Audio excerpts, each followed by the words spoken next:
So ఈ మన ఎన్టీఆర్ గారిని ట్రోల్ చేస్తున్నారు పవన్ కళ్యాణ్ ఫ్యాన్స్. ఎన్టీఆర్ గారినేమో మన టీడీపీ జనసేన గేట్ కీపర్ అని చెప్పి వాళ్ళు ట్రోల్ చేస్తున్నారు.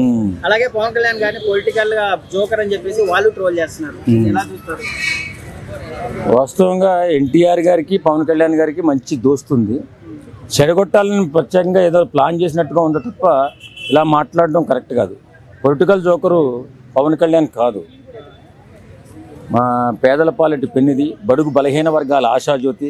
నిరంతరం పేదవాడు ఆనందంగా ఉండాలి, పేదవాడి జీవితం బాగుండాలని తప్పించే వ్యక్తి పవన్ కళ్యాణ్ గారు. అలాగే ఎన్టీఆర్ గారు ఎప్పుడు కూడా ఒక నాశనాన్ని కోరుకున్న వ్యక్తి కాదు, ఒకరి నష్టాన్ని కోరుకున్న వ్యక్తి కాదు. ఎప్పుడు కూడా ఎన్టీఆర్ గారు పవన్ కళ్యాణ్ గారు ఇద్దరూ కూడా చాలా అద్భుతమైన ఫ్రెండ్స్. వాస్తవంగా వాళ్ళు ఎప్పుడూ చాలా సామరస్యంగా ఉంటారు. మరి ఈ మధ్యకాలంలో ఈ ఫ్యాన్స్కి ఏం పోయే కాలం వచ్చిందో నాకైతే తెలియదు, కానీ ఇది మాత్రం ఫ్యాన్స్ అని నేను అనుకోను. ఎందుకంటే సమస్యను సృష్టించేవాడు ఫ్యాన్స్ కాదు, ఏదైనా సహాయం చేసేవాడు ఫ్యాన్స్ అవుతాడు తప్ప. కాబట్టి వీళ్ళ గురించి పట్టించుకోకూడదు. ఎన్టీఆర్ పొలిటికల్ అదే గేట్ కీపర్ అంటారా జనసేనకి టీడీపీకి? ఎప్పటికైనా ఏం కాదండి, ఆయన ఎప్పటికైనా ఓ మంచి రాజకీయ నాయకుడిగా ఎదిగే అవకాశం ఉంది. ఎన్టీఆర్ గారు వస్తారు. ఇప్పుడు ఇంత చాలా వయసు ఉంది అతనికి, చాలా సాధించాల్సిన సినిమాలు ఉన్నాయి. పాన్ ఇండియా రేంజ్లో ఇప్పుడే ఎదుగుతున్నాడు, గ్లోబల్ స్టార్గా ఎదుగుతాడు. ఆయన కూడా ఆయన అన్న చేసుకోనండి. ఇప్పుడెందుకు ఈ మురికి కుంపులోకి, రాజకీయం అనేటటువంటి మురికి కుంపులోకి వస్తే మన జీవితాలని తీసి బట్టలిప్పి రోడ్డు మీద బారేస్తారు. కాబట్టి వీళ్ళకి తెలుసు. కాబట్టి స్థిరపడిన తర్వాత, స్టాండర్డ్ అయిన తర్వాత, జీవితాన్ని బాగా చూసిన తర్వాత అప్పుడు పేద ప్రజల గురించి ఖచ్చితంగా ఎన్టీఆర్ గారు మనసు మంచిది కాబట్టి ఆలోచిస్తాడు, రాజకీయాల్లోకి వస్తాడు.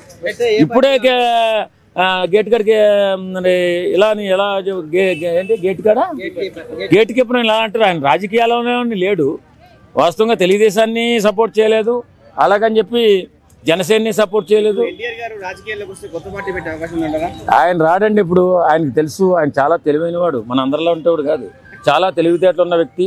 ఈ రాజకీయం అనేటటువంటి మురుక్కాలలో తొందరగా దూకడు.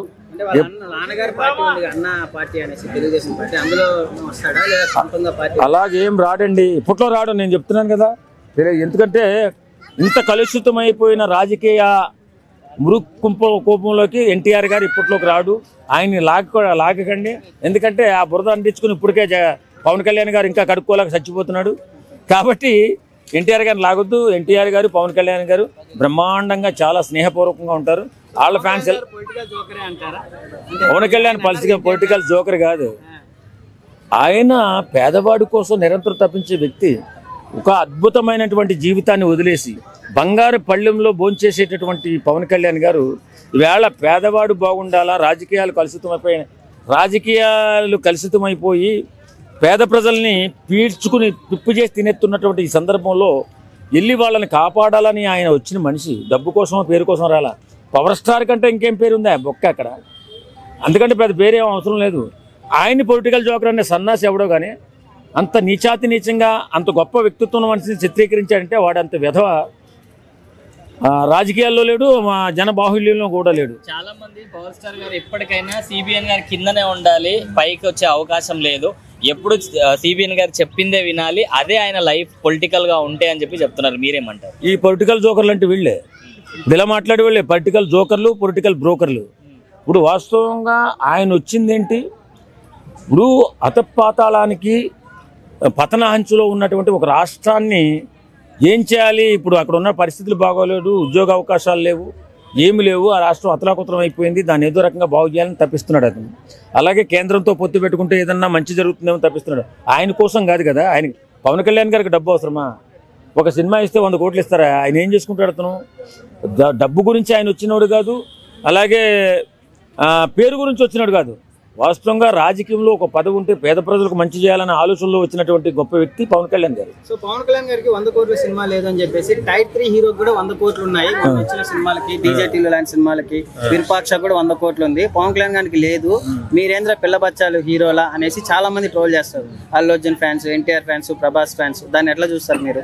పవన్ కళ్యాణ్ గారికి 100 కోట్లు వచ్చిన సినిమా లేకపోవచ్చు. పవన్ కళ్యాణ్ గారు 100 కోట్లు పేద ప్రజలకు పంచేటటువంటి మనస్తత్వం ఉంది.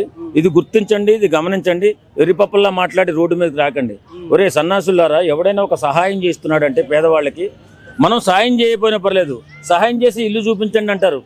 మనకి సాయం చేసే దమ్ము లేదు, ధైర్యం లేదు, లేకపోతే మన దగ్గర స్తోమత లేదు. కానీ సాయం చేసేటటువంటి చేతుల్లో ఇంటిలో చూపించమని అంటారు. అలాంటి గొప్ప వ్యక్తిని చూపించండిరా, అంతే తప్ప నికృష్టపు నీచ మనస్తత్వాలు ఉన్న వ్యక్తుల్లా మిగిలిపోకండి. ఒక పవన్ కళ్యాణ్ ఆయన జీవిత శరమాంకంలో సంపాదించినటువంటి డబ్బుల్ని 50% పైభాగం పేద ప్రజలకు బాగు కోసం ఉపయోగించిన వ్యక్తి, మహానుభావుడు, దేవుడు పవన్ కళ్యాణ్. మన దేశంలోనే నెంబర్ 1 నిజాయితీపరుడైన నాయకుడు ఎవరైనా ఉన్నారంటే అది పవన్ కళ్యాణ్. అంటే అలాంటి అతన్ని మీరు ట్రోల్ చేసి ఎదవలుగా మిగిలిపోవడం తప్ప మీకు ఏమీ ఒరగదు.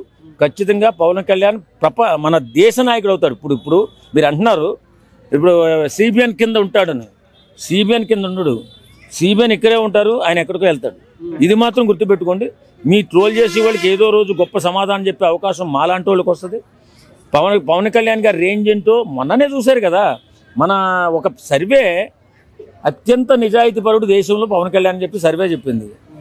ఇలాంటి గొప్ప వ్యక్తి మాకు వచ్చి ప్రసంగించాలని చెప్పి ఐక్యరాజ్య సమితి చెప్పింది. ఇంతకంటే ఏం కావాలరా సన్నాసులారా, వాస్తవంగా చెప్పాలంటే ఇంతకంటే గొప్ప వ్యక్తిత్వం కావాలి ఎవరికైనా. కాబట్టి ఇలా ట్రోల్ చేసేవాళ్ళు వెదవలుగా మిగిలిపోతారు. జీవితంలో ఎందుకు కొరగాకుండా దరిద్రంలో మిగిలిపోతారు. అంతే తప్ప పవన్ కళ్యాణ్ పై స్థాయికి వెళ్తాడు. పవన్ కళ్యాణ్ తర్వాత అకీరా గారు వస్తున్నారు. కొంతమంది ట్విట్టర్ లో ట్రోల్ చేస్తున్నారు, అకీరా హీరోగా, మహేష్ బాబు కూతురు హీరోయిన్ గా చూడాలని చాలా మంది అంటున్నారు. మీరేమంటారు? అవును, వస్తే బాగానే ఉంటది. అమ్మాయి బాగుంటది, అబ్బాయి బాగుంటాడు. ఖచ్చితంగా పవన్ కళ్యాణ్ గారికి ఉన్నటువంటి చరిస్మాను బట్టి మంచి సినిమా, మంచి హిట్ చూడాలని తప్పతో మంచి డబ్బులు కూడా వస్తాయి. ఫస్ట్ సినిమాకి సినిమా బాగుంటే ఎక్కడికో వెళ్తాడు, సినిమా బాగుండకపోతే ఇక్కడ ఉంటాడు.